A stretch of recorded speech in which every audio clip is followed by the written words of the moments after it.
Hi guys, I'm Jamie. I'm the artist behind Mandala Love Affair. So thank you so much for joining my Patreon and jumping in on these tutorials. I do apologize for my delay in getting this first one done for you, but I really hope that you enjoy it. If you have any questions at all, please don't hesitate to ask. And the only thing that I would recommend is prepare to take some deep breaths, to take your time through this project, and really just try and soak it up and enjoy the experience. That's the only reason that we're doing this, is just for the pure enjoyment of it. I hope you enjoy yourself. See you on the other side. Bye. One of the things I really like to do is to have a test canvas where I can test out my different tools to see what kind of dots they're going to make, even test out color combinations. So I took this canvas that I got from the dollar store, just a small one, and I painted it half black and half white. Sometimes it's nice to see how the colors can be different. I usually use a black background, but it's always nice to compare and see what they look like. But I wanted to show you what all of these different tools look like when you're doing dots. So I wanted to kind of go through and sample them a little bit. So this is the end of a highlighter. I've got some pink paint here. So this can be good for making some larger dots. I dip it in.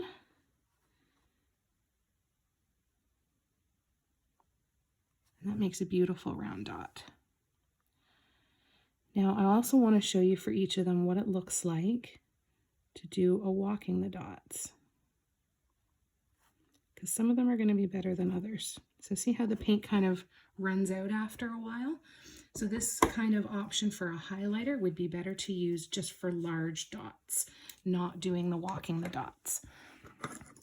So now we'll look at a crochet hook. So this is a size, what is it written on there? A 10 millimeter. So same idea.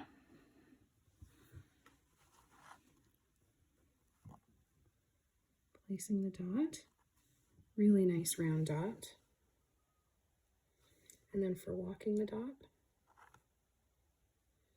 I'm just not touching the tool as far down. So it's possible to do, but you're not going to get a nice even line there. So the kind of thing that you're going to see with this is going to be the flat-ended ones are probably going to be the ones that are best for doing the larger dots. And then the pointier items are going to be the ones like a pencil that are going to be better for walking the dots to give you the gradual size change. So I'm going to put that. See how it just nicely goes down to a nice tiny size. So the pointy tools are going to be the ones that are good for walking the dots. And the flat-ended ones are going to be the ones that will work best for the large dots. It's really important to remember that there's so many things that you can use that you already have in your home.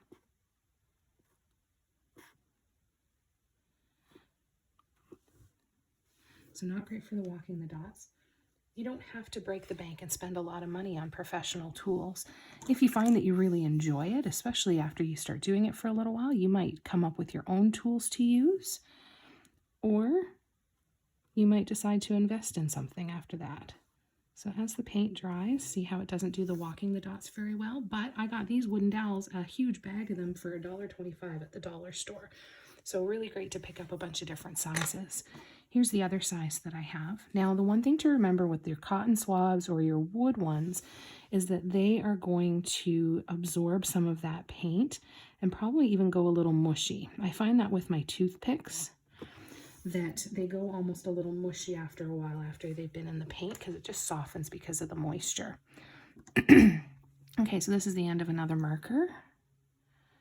Again, great for the large dots, but not good for the walking the dots. So I'm going to go through all of these different items that I've got here. So I've got a round pencil.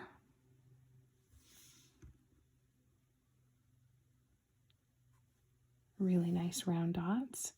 So this would be a dip and dot and dip and dot kind of scenario when you're using the flat-ended tools, because you want to make sure you've got pretty much the same amount of paint on the tool with each kind of dot that you place, and that's going to help keep your dots a uniform size. Now in this pencil, I've actually taken a piece of pin and put it in here because I used to use pins a lot to do swoops. So let me show you how that worked.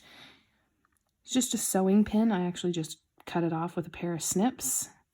So you place a dot, and then with the pin end or toothpick, then you can kind of drag the paint down. Now you want to have quite a bit of paint, excuse me, in that dot so that you've got some to spread down. And the smoother your surface, the easier this is going to be. So if I was doing this on glass, plastic, ceramic, even really well-sanded wood, that would pull the dot down a lot easier. But I really like the pin, and putting it at the end of a pencil just makes it a lot easier compared to hanging on to a little tiny pin. I find that when I hang on to the really tiny tools, my hand almost goes numb after a while. I have this protractor as well. You can even use the end of the protractor.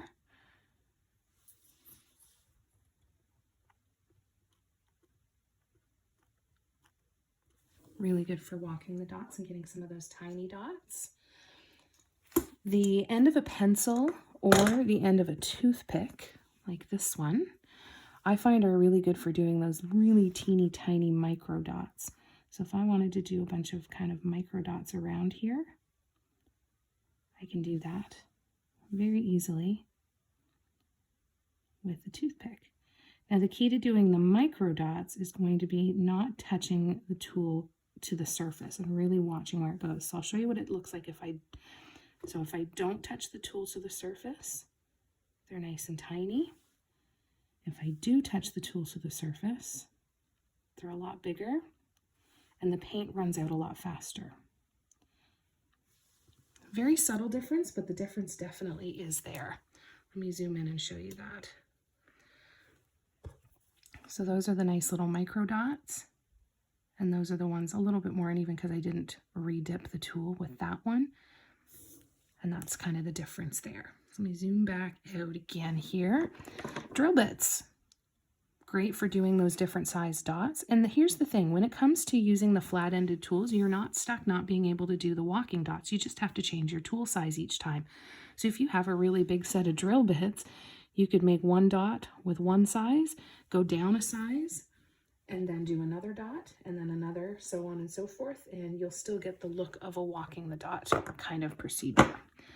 Now, the other end of a cotton swab, it could be either cardboard. These ones are plastic, but they have a nice flat end as well. And if you're not touching the tip of the tool, then you can kind of create some fairly decent dots. Now, do a better job than I did here of cleaning all of the cotton off of the end there, but it is an option for you. So another crochet hook. I like these crochet hooks a lot. I actually went to Walmart when I first started doing this, and I actually purchased a whole bunch of different sized of the acrylic ones, not necessarily the colored ones, but some of the gray ones, because they're fairly inexpensive. They're usually $1, $1.50 each.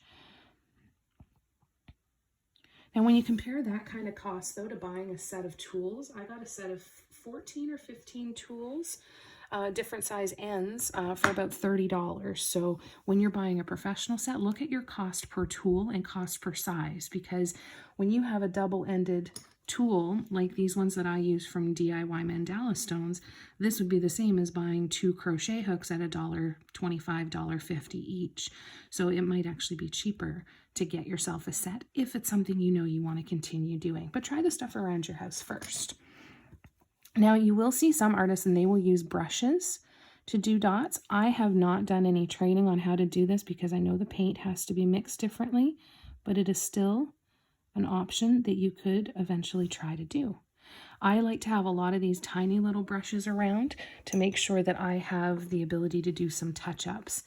This is a size 20/0 paintbrush. It's a liner brush. And this is the size that you're going to see a lot of the dot artists use when they are doing all of their dots with paint. But there's a couple of great courses out there. I haven't taken them yet, but they're on my list. The one that I'm looking at is by a lady named Liona Hota, Lionna, or maybe only one N, and Hotta. And she has a great course that a bunch of my friends have actually taken, and they absolutely loved it, that will teach you how to do dot art, how to mix the paint properly, and do everything just with brushes instead of using dotting tools. So again, one of my staples though, even now, is to have some sharpened pencils and some toothpicks so that I can really get in there and do all of these little tiny dots. I hope that that's helpful. anything that has a point. You could even go for barbecue skewers. This is just some kind of little mixing thing. I don't know. I found it in the kitchen section of the dollar store. I use it for mixing paints, but you could very easily use this for doing dots as well. So the key that I would really say about kind of getting to know your tools is try out everything that you have. Try it on a test canvas. See how you like it. Try dotting a whole bunch of different dots. Go through the process of dip and dot, dip and dot to get your consistent size dots, and practice with it a little bit first. And then even find a way to kind of label your tools. I get to a point now where when I use my nail dotting stylus tools, I kind of even set them out in my workspace in order of smallest to largest so that I can gradually progress. You can label them if you want to.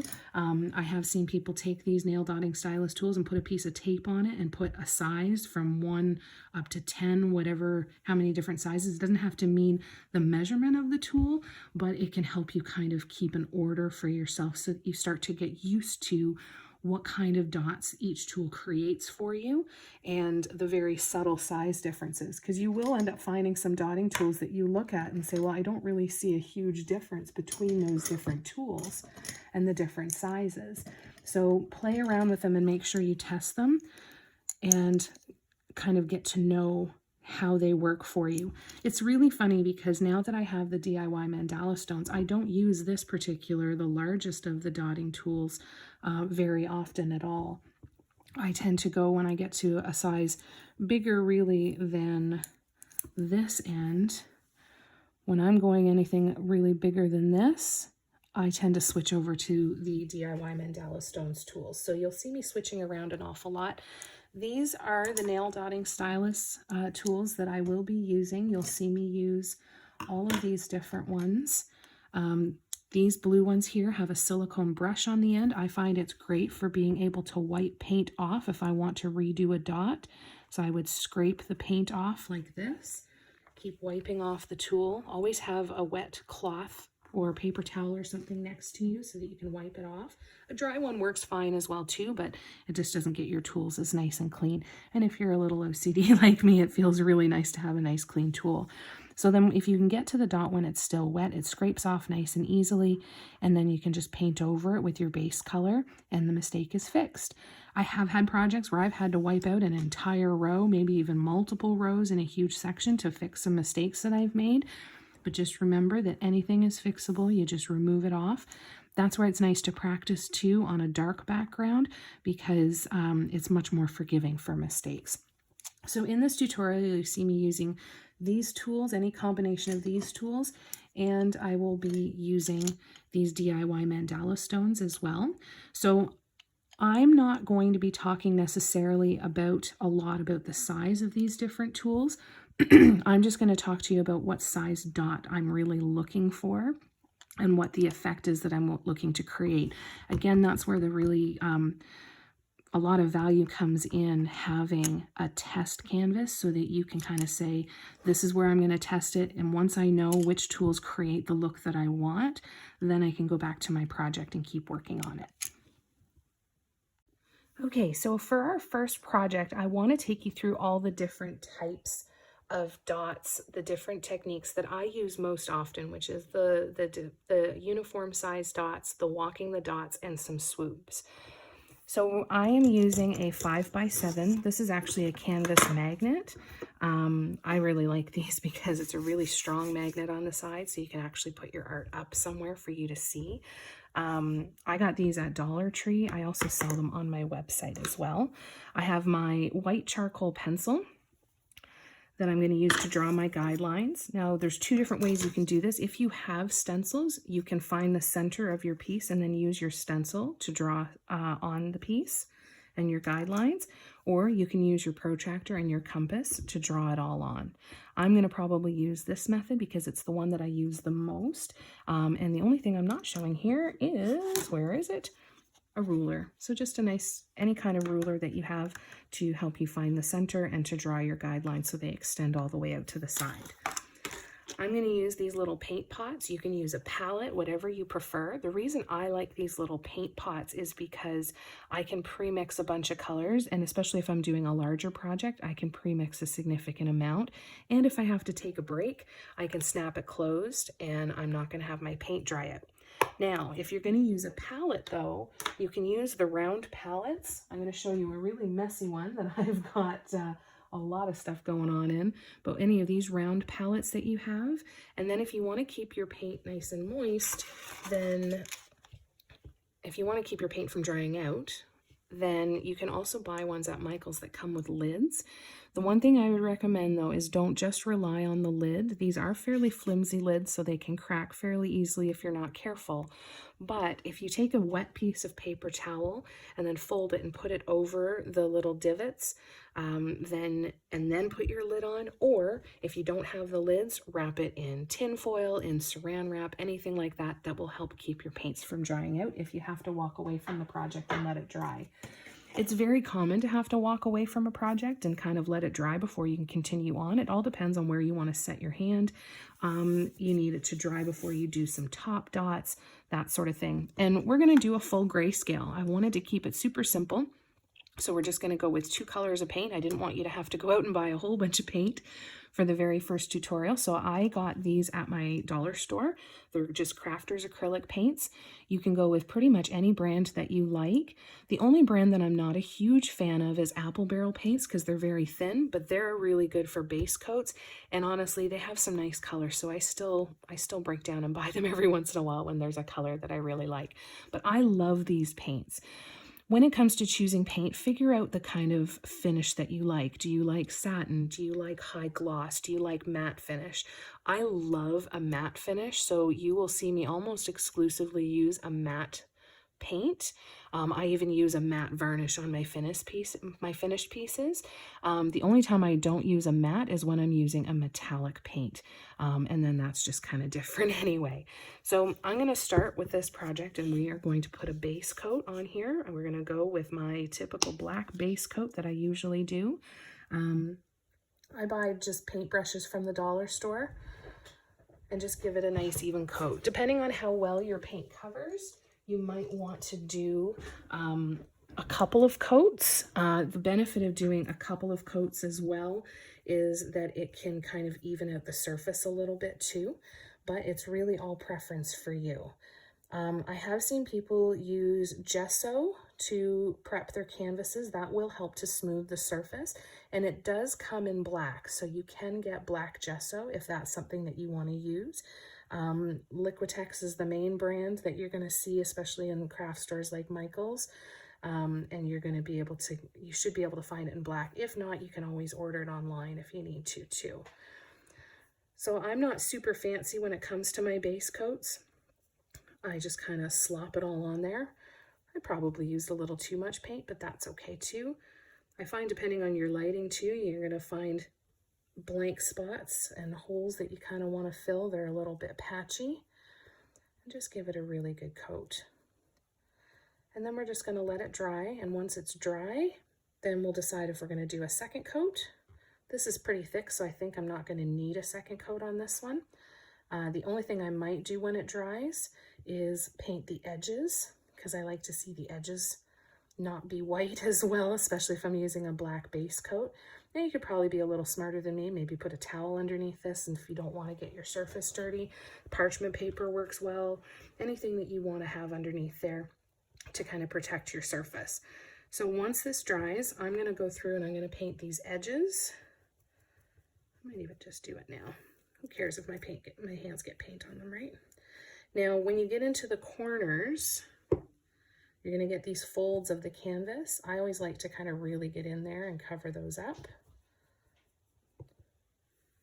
Let that smooth up. Yeah, I think I'm just going to let this dry and then I'll go through and do the edges. So we'll be back in a second. I can't believe I didn't show you guys my Lazy Susan. It's been so long since I've used it. When I'm painting small things like rocks or candle holders or even ornaments, I actually grabbed myself a sponge. This I got from a dollar store as well. And it's a nice smooth surface so you can spin it around. There's going to be a lot of benefit to you being able to spin the piece while you're painting. It's going to help keep your lines a lot straighter. and keep your design kind of going in the direction you want it to. So on bigger pieces, I got this Lazy Susan from Canadian Tire. It was $13, I think. And then I just painted it black because that's what I do. I just really like it. So this is going to be really helpful for this particular project because I can put this on here, and as I'm painting it, I can spin it and point it in the direction that I want it to go. I think I actually will put something else on here though that's a brighter color so that the canvas doesn't disappear into the background. Okay, so I just grabbed a white piece of paper. You can tape it down if that makes you feel a little more secure, and tape this down. It's not necessary, but it's completely up to you.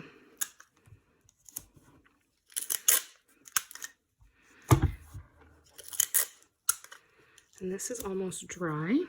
Here's the thing with dot painting. There are no hard and fast rules, right? You do what works for you, and you use the tools that work for you and that are comfortable, and everything else will fall into place.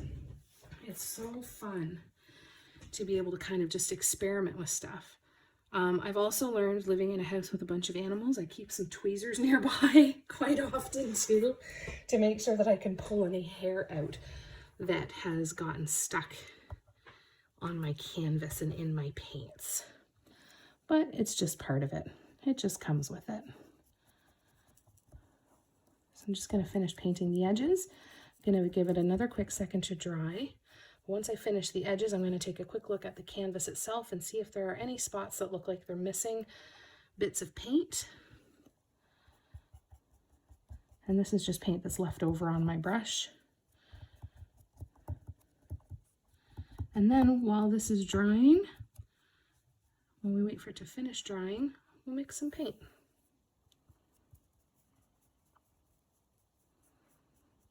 Now, because I'm filming a tutorial, I don't have any music or anything on. I will do everything from have music to throwing on Netflix. My go-tos are usually Lord of the Rings, Harry Potter, Friends. I put Friends on an awful lot, and just filling up those creases in the canvas there. So now that this is down, when we get in nice and close, we can see there's still some white spots on the edges there. So I'm just going to kind of cover them up a little bit, get myself some good coverage. When I'm done the piece, I'm going to go back and do any touch-ups again anyway. That's something that doesn't look quite right. So you can always do that later too. But otherwise, looks pretty good. All right, now it's time to mix some paint while this dries. Okay, so I mentioned we're going to keep it really simple for this. We're going to use a gray scale for this project. You can use any colors that you have. Black and white are kind of a staple because it's going to allow you to do different color gradients, but you can use any colors that you like. I usually try to have 5 different shades or different colors to use on a piece just to get lots of detail and to create a really cool effect. So make sure you always give your paint a really good shake. And so on either end of my 5, I'm going to have white on one end. I'm going to have black on the other end. You can always have more than 5 if you want to. This is just what I go with. And then to do the gradient in the middle, this is what I usually do. So I usually say 1, 2, 3, 4. 1, 2, 3. And then 1, 2. Whoop. So I kind of count it out, and that's how I kind of get my ratios. I'm sure there's more precise measuring ways that you can do this, but so then I'll do 1, 2, 3, 4, 1, 2, 3, and then 1, 2. I just want it to be a little bit of that gradient, so and then we just give it a good stir. Now these little pots are not all created equal. You will find, and actually I need to add some white to that because I can't do black on a black background. So we're gonna fix this up a little bit more, but we're gonna stir it up first and see what we've got. This one might be my darkest, so I might create this one to match this dark gray. I might even make it a little bit lighter.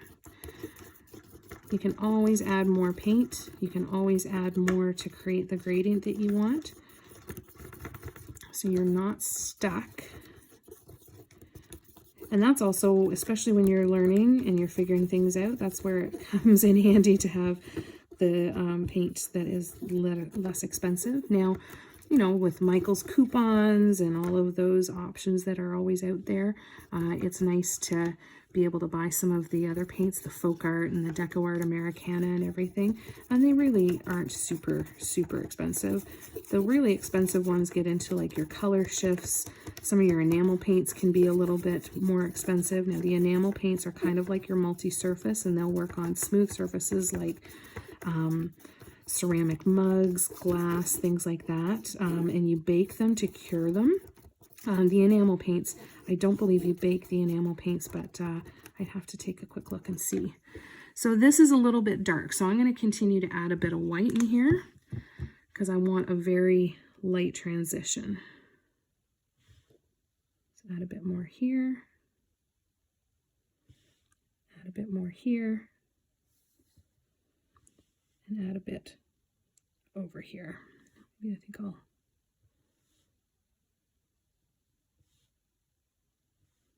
There we go. So when you're adding white, it takes a little bit more white to make it lighter, whereas if you're adding black, you need a very small amount of black to make your paint darker. I should probably close the white so I don't stick my finger in it while I'm stirring, eh? Maybe. That might be helpful. You're better to overestimate and overcompensate by stirring too much, and just keep an eye on the bubbles, because sometimes it can create a lot of bubbles. So going back and forth like this can really help reduce bubbles. I go in full circles and I don't go too quickly when I'm stirring, and I don't usually have a lot of problem with bubbles. And if I do, that's where the wood toothpicks come in handy as well, because if you see a bubble in a dot that you've placed on your canvas, then you can always go in with the toothpick and pop that bubble before the paint dries. So we'll keep going here.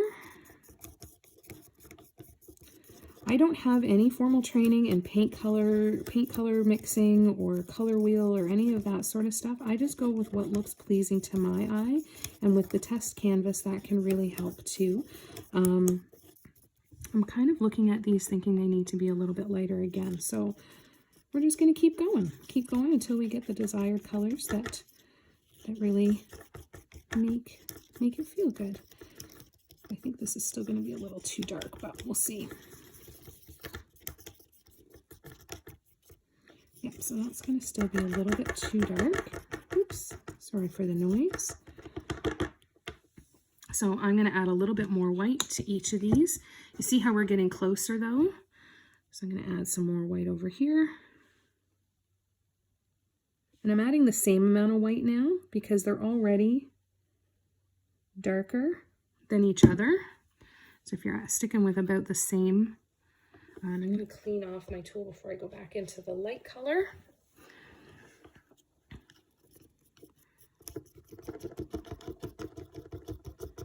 Make sure you're scraping the paint off the sides of these little containers as well, or in your palette. Make sure that you're sometimes using a little tiny brush if you're mixing on a palette is really helpful, because it helps to pull all of the paint that is sitting there in the little dip in the palette.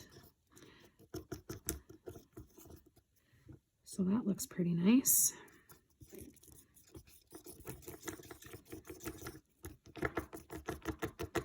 Sometimes tilting it and kind of getting it to pool up can help a little bit too.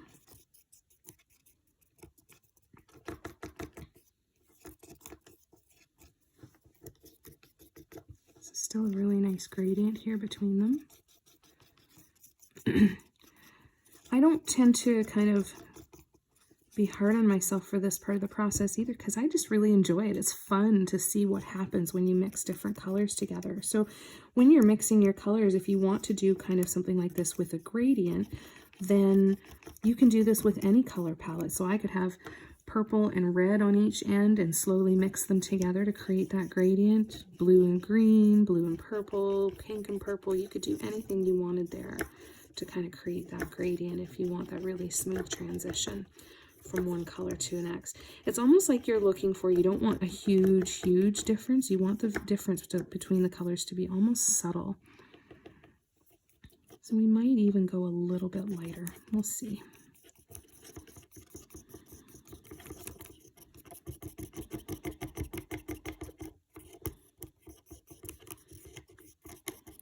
So any kind of color combination that you want to do. And again, if you don't want to do the gradient, that's okay too, because the beauty of dot mandalas is just putting together colors that look pleasing to you is going to create something really, really peaceful and really, it's going to pop, especially against a black background. Any dark background works well. I don't use the lighter backgrounds very often because I like to be able to cover up my mistakes if I make them. And yeah, I'm going to go a little bit lighter still.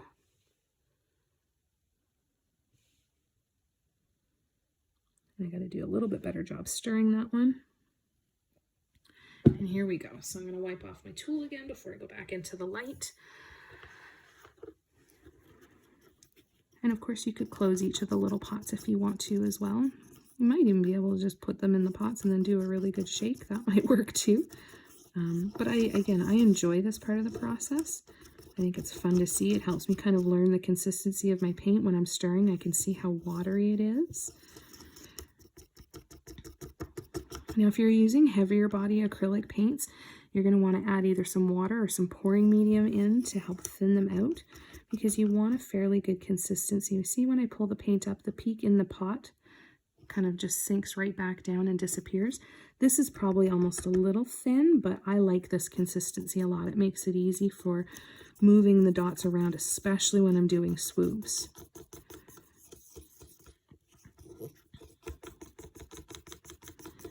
So just enjoy the process. It's all part of it, right? Because remember, we're doing this because we enjoy it. We're not doing it for any other reason. It brings us joy and it helps us to create something and to kind of put some energy somewhere. So it doesn't have to be perfect. Every single time that we create something that we don't like, we get much stronger clarity on what we do like. So mistakes are important. Mistakes are, they're subjective as well, right? We've talked about that a few times in some of our lives, that mistakes are important. It's how we learn. It's how we grow. It's how we get to determine what we actually like and what we want things to be. So I'm really happy with this gradient. You know what? No, that's a lie. I'm not. I'm going to do a little bit more. I'm going to add quite a bit more white over here. A little bit more here, and a little bit more still.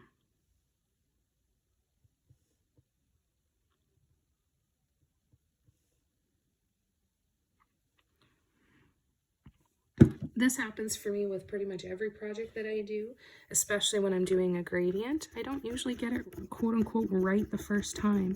I'm always going back in and tweaking it a little bit.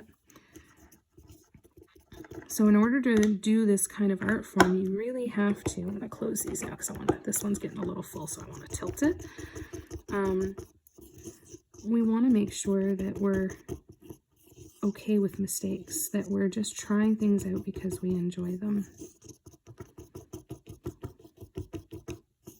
That makes me much happier. I love that gray. Oh, that looks pretty. That's going to look so nice next to the white. Sometimes these lids will fight back a little bit, but just enjoy this part of the process. Use the time to take some breaths and really get in touch with whatever emotion it is that you're feeling right now so that you can kind of put that into the painting. If you're hoping the painting is going to help elicit a feeling, get in touch with some memories of when you felt the way that you want to feel this time. I will often meditate before doing a painting so that I can get myself into a good creative mindset. And that's quite often when a lot of inspiration hits me, is when I'm meditating. I get pictures, very strong pictures in my mind of what things are going to look like. Some of the big ideas that I've had have been ones that have kind of come out of meditation.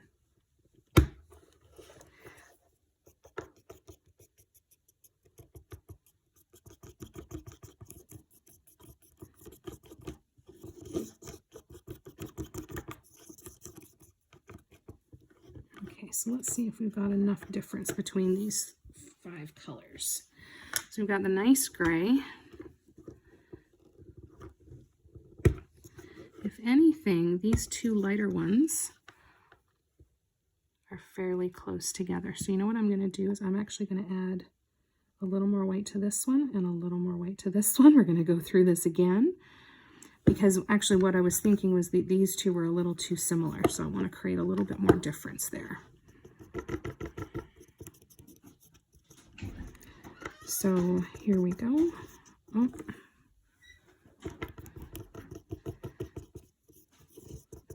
That's a little bit better. And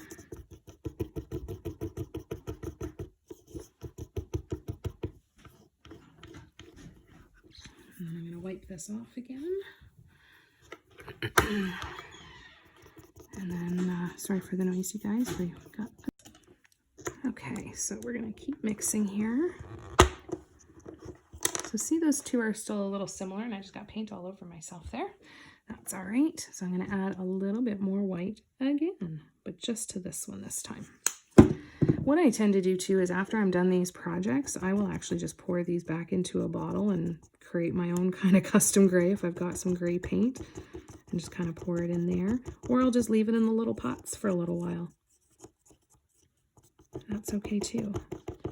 So there, I think the gradient looks much better now. Give it a good stir. And there we go. So very slight differences between all of the grays and the white, but I think it's going to look really, really sharp. Really, really sharp on the black background. So I'm going to just close this up and then we'll get set back up again. Okay, so now we're going to do our guidelines. So the first thing that I need to do is make sure that I have a really sharp pencil. Okay, so now I have a really sharp pencil. Now there's a couple different options that you can use. You can use a regular pencil and then an eraser later, or even just paint over any lines that don't erase really well with some of your black paint and do some touch-ups. I have heard of people using watercolor pencil crayons, using a white one that it removes really, really easily. And this is, like I said, a charcoal pencil. I ordered these online, and the only frustration I've had with them is that when they sharpen, they tend to lose the tips and they crack a little bit, but they're still my favorites to use. They will wipe off really well with a wet cotton swab, and I even just use an eraser with them to get the guidelines off at the end of the project. So I've got my compass, I've got my protractor, I've got a ruler, and I have a stencil. So I'm going to show you with a protractor. I'm going to assume that you don't have a stencil. So the first thing I do is I find the corners and I actually just connect the corners. So draw a line from one to the other. It does not have to be super perfect, right? You're going to move, things are going to happen while you're painting. It's not a super big deal. This is just to get you started. And if you don't want it to be centered, like if you want to do a couple pieces and have them kind of off center, that you can put your center wherever you want it to be. So then the next thing that I do, once I've done from corner to corner, is I come in and I will draw the perpendicular lines here. And this again is just by eye. See that they're straight. Helps to have a nice wide ruler like this because then I can see here that this looks fairly even. So then I draw the other one on.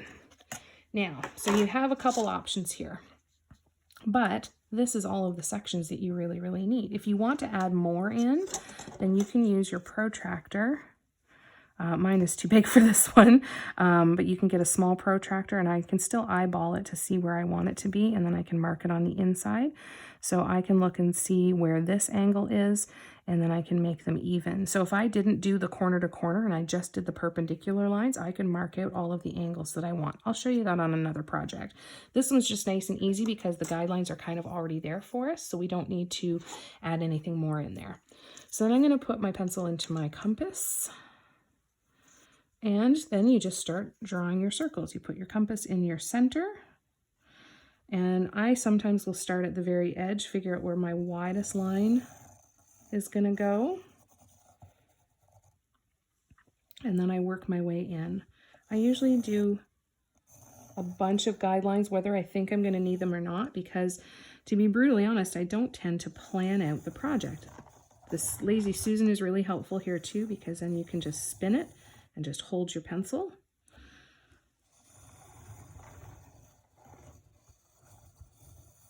And mark all of your lines. And as you get closer and closer to the center, you may need to move your pencil in the compass. Oh, that's tight. Just to shorten it up. And see, so now I can hold it up straighter and the pencil's still going to touch the surface. When you start to see your compass leaning too far this way in order to keep contact with the surface, then you know it's time to move your pencil up. Do a bunch there, do one more in here. And then with this piece, I'm also thinking that we might want to go all the way out to the corners. So you can still do your lines, even though they're not going to connect in a full circle. And that'll help us get all the way out to the edge, so that we can cover this whole canvas with a dot mandala. Oops. And they don't have to be even. Some people get really particular with how even they are. I don't tend to get too particular with that because, again, I kind of just go with the flow when I get there. But it's completely up to you. If you want to measure it out so that you have them all that are a centimeter apart or 5 millimeters apart or something like that, then you can definitely do that. I should try that sometime just to see how it impacts my project. But in my head, it's like, no, that's slowing me down. I want to paint already. Let's go. Let's go. So now the guidelines are done. I'm going to zoom in and show you these. There's a little bit of a hole in there, but the paint's going to fill that. Any of these smudges that are in there, that's okay, because these are all going to get removed when we're completely done the piece.